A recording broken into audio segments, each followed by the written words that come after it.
Drama serial जान निसार की episode number 51 में क्या कुछ होगा जानिए इस वीडियो में। चैनल पे नए हैं तो जल्दी से चैनल को सब्सक्राइब कर लें। एपिसोड नंबर 51 ड्रामा सीरियल जान निसार में आप लोग देखेंगे कि जब असलम साहब अपनी बेटी फ़िज़ा को बोलेगा कि तुम जो फैसला करोगी ना हम मानेंगे, अगर तुम सरफराज के साथ रहना चाहती हो तो उसके साथ रह लो, कोई और फैसला करना चाहती हो वो भी कर लो, हम तुम्हारे फैसले के साथ हैं, मैं हमेशा तुम्हारा साथ दूंगा। बोलो बेटा फ़िज़ा क्या चाहती हो तुम। जिस पर फ़िज़ा बोलती है कि मैं सरफराज से खुला लेना चाहती हूँ, मैं सरफराज के साथ नहीं रह सकती।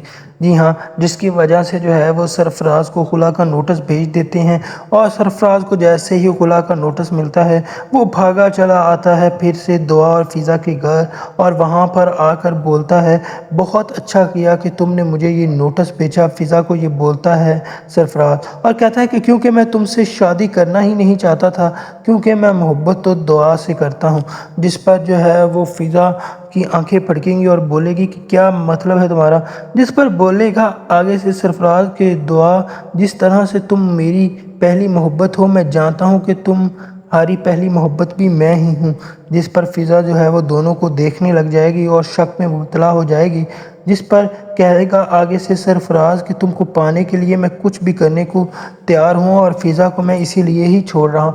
जी हाँ, वो इस तरह से जो है वो बात करता है कि दुआ को फ़िज़ा का मुजरम बना कर जो है वो पेश कर रहा होता है। उधर आप लोग देखेंगे कि जब फ़िज़ा जो है वो सरफराज के मुखालफ हो जाएगी और कहेगी अपनी बहन दुआ से कि आज मुझे पता चला कि मेरी बर्बादी की वजह कोई और नहीं बल्कि मेरी अपनी बहन है। जब पानी लेकर आती है दुआ फ़िज़ा के लिए तो वो पानी भी पीछे फेंक देती है और कहती है कि हटो यहाँ से। सरफराज की वजह से जो है वो फ़िज़ा अब नफ़रत करने लगी है दुआ से। दुआ बोलती है फ़िज़ा से कि ऐसी कोई बात नहीं। जिस पर फ़िज़ा कहती है कि वो तुमसे मोहब्बत करता है और तुम ही हो ना वो लड़की जो कि मेरी बारात वाले दिन सरफराज से मिलने के लिए गई थी, बोलो आप बोलती क्यों नहीं। जिस पर दुआ खामोश रहती है और फ़िज़ा का जो है वो और पक्का हो जाता है ज़हन कि वो दुआ ही लड़की थी और दुआ मुझे से जो है वो छीन रही है सरफराज को। उधर दूसरी जानब आप लोग देखेंगे कि जब बहुत ही ज़्यादा परेशान होगी दुआ तो उससे पूछेगा उसका शौहर, जी हाँ नौशरवान ग़ज़नवी के क्या हुआ है। जिस पर दुआ बताएगी नौशरवान को कि मुझसे फ़िज़ा की हालत देखी नहीं जाती, मुझे ऐसा लग रहा है कि उसकी कसूरवार मैं हूँ। जिस पर बोलता है आगे से नौशरवान ग़ज़नवी अपनी बीवी दुआ से कि वो एक बेहिस इंसान है और अपनी फ़ितरत के हाथों मजबूर है, तुम उसकी बिल्कुल भी परवाह ना करो।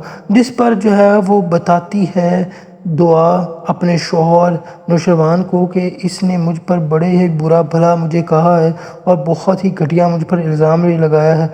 जिस पर पूछेगा उससे कि क्या इल्ज़ाम लगाया है। जिस पर दुआ उसे बताएगी कि उसने फ़िज़ा के सामने मुझे ऐसे ज़हर किया कि जैसे वो मेरी वजह से जो है वो फ़िज़ा को तलाक दे रहा हो और आज भी वो मुझसे मोहब्बत करता है। वो इस तरह से वो ज़ाहिर कर रहा था और मुझे जो है वो बदनाम करने की कोशिश कर रहा था। जिस पर जो है वो उसको कहते है नौशरवान ग़ज़नवी दुआ को कि तुम फ़िक्र ना करो मैं उसकी ख़बर लेता हूँ। उधर आप लोग देखेंगे कि नौशरवान ग़ज़नवी जब घर पे नहीं होता, कशमाला घर पे होती है तो तब आ जाता है घर पर उससे मिलने के लिए दुआ को सरफराज और बोलता है कि क्या कर रही हो। जिस पर आगे से दुआ हैरत ज़दा हो जाएगी और कहेगी कि तुम्हें अंदर किसने आने दिया। जिस पर जो है वो बोलेगा सरफराज दुआ से कि फ़िज़ा से ताल्लुक़ मैंने इसीलिए ही तोड़ा है कि ताकि मैं तुमसे ताल्लुक़ कायम कर सकूं। जिस पर जो है वो गेट आउट का कहती है उसको उसकी जो है वो दुआ। आपको क्या लगता है नाज़रीन कि क्या कशमाला की ये चाल हो पाएगी कामयाब और क्या वो दुआ और सरफराज का ताल्लुक़ जो है वो ज़ाहिर करके नौशरवान के दिल से निकाल पाएगी दुआ को। कमेंट में ज़रूर अपनी राय का इज़हार कीजिएगा।